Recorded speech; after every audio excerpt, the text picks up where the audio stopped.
दिल्ली में सोना 73,800 और चांदी 99,950 प्रति किलो के करीब बंद हुए। निवेशकों में सतर्कता के बीच कीमती धातुओं में हल्की गिरावट देखी गई। अंतर्राष्ट्रीय बाजार में भी सोने का भाव दबाव में रहा। जून में खुदरा महंगाई दर 5.2% पर बनी रही। खाद्य वस्तुओं की कीमतों में तेजी, सब्जियों और दूध के दाम में उछाल से आम उपभोक्ता प्रभावित। सरकार ने जमाखोरों के खिलाफ सख्त कार्रवाई के संकेत दिए। केंद्र सरकार ने कहा कि बीते वर्ष में 1.4 करोड़ नई नौकरियां सृजित हुई। हालांकि CMI डेटा के मुताबिक बेरोजगारी दर 7.8% पर बरकरार है। विपक्ष ने आंकड़ों को खुशफहमी बताया। CBSE ने स्कूलों को निर्देश दिया कि 11वीं और 12वीं में एथिक्स विषय को अनिवार्य करें। ये विषय 2025-26 सत्र से सभी स्कूलों में लागू होगा। छात्रों को तकनीकी दुनिया के साथ नैतिकता भी सिखाई जाएगी।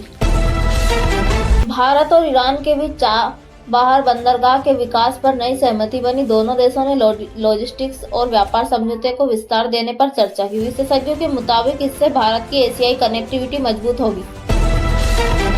मुंबई, पुणे और कोलकाता में तेज बारिश से जनजीवन प्रभावित। मौसम विभाग ने अगले 48 घंटे के लिए रेड अलर्ट जारी किया। स्कूल कॉलेज बंद रखने के आदेश कई जिलों में दिए गए।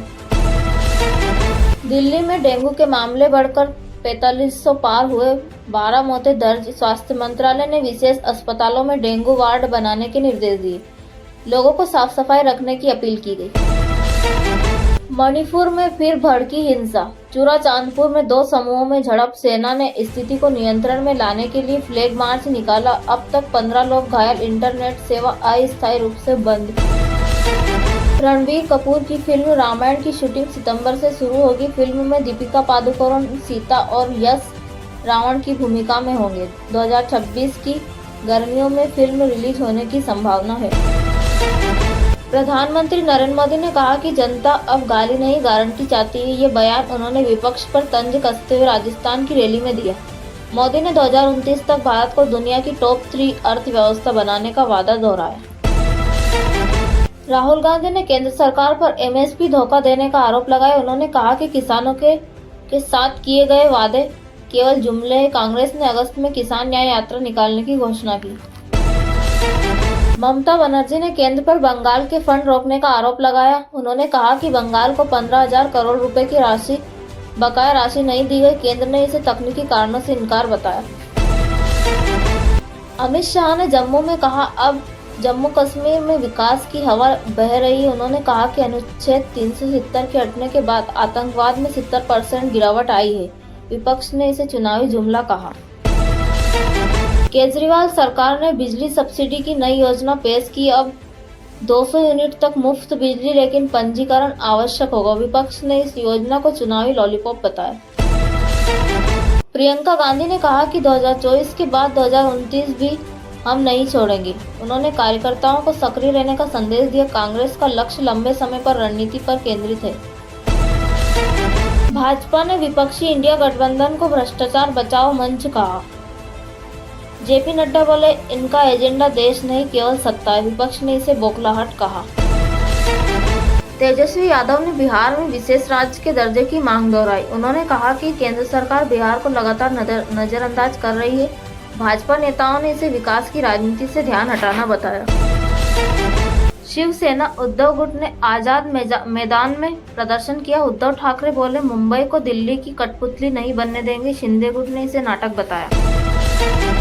तेलंगाना में कांग्रेस विधायक दल में दरार, 4 MLA भाजपा में शामिल। भाजपा ने इसे कांग्रेस के गिरते विश्वास का संकेत बताया।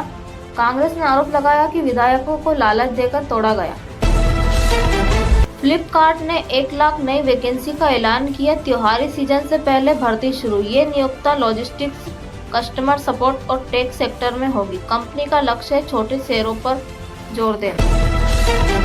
बेंगलुरु में पानी की कमी के कारण 200 से अधिक अपार्टमेंटों में जल संकट। नगर निगम ने सप्लाई रोटेशन सिस्टम शुरू किया। लोगों को टैंकरों पर निर्भर रहना पड़ रहा है। नेपाल ने भारत को 200 मेगावाट बिजली की आपूर्ति शुरू की। यह बिजली समझौता 5 साल के लिए किया गया। इससे उत्तर भारत को गर्मियों में राहत मिलेगी। एम्स दिल्ली ने कहा कि अब हर मरीज की यूनिक डिजिटल ID दी जाएगी। इससे इलाज का पूरा रिकॉर्ड ऑनलाइन उपलब्ध रहेगा। डिजिटल हेल्थ मिशन के तहत ये एक बड़ा कदम माना जा रहा है। जीएसटी परिषद ने अनाज पर टैक्स को लेकर राज्य सरकारों की आपत्तियों पर चर्चा की। सरकार ने कहा कोई नया बोझ आम उपभोक्ताओं पर नहीं डाला जाएगा। अगली बैठक अगस्त के पहले सप्ताह में होगी। इसरो ने 9 उपग्रह सैटेलाइट सीरीज की घोषणा की। इनका उपयोग पर्यावरण, मौसम और कृषि निगरानी के लिए किया जाएगा। पहला सैटेलाइट नवंबर 2025 में लॉन्च होगा। आरबीआई ने डिजिटल भुगतान पर नया फ्रॉड ट्रैकिंग सिस्टम लागू किया। हर ट्रांजैक्शन का जोखिम स्कोरिंग सिस्टम के तहत विश्लेषण होगा। बैंक को अब हर धोखाधड़ी में रिपोर्ट 24 घंटे में देनी होगी। महाराष्ट्र में सूखे की आशंका, जलाशयों में पानी 30% से नीचे। राज्य सरकार ने जल संकट से निपटने के लिए आपात योजना बनाई है। कृषि पर असर पड़ने की संभावना। जियो ने 6G नेटवर्क की शुरुआती टेस्टिंग की घोषणा की। 2026 तक देश के कुछ हिस्सों में पायलट शुरू किया जाएगा। स्पीड मौजूदा 5G से 10 गुना तेज होने की उम्मीद। तमिलनाडु के कन्याकुमारी में सैलानियों की भारी भीड़, होटल फुल, तीर्थयात्रियों और पर्यटकों के कारण ट्रैफिक जाम की स्थिति। प्रशासन ने भीड़ नियंत्रण के लिए अतिरिक्त बल तैनात किया।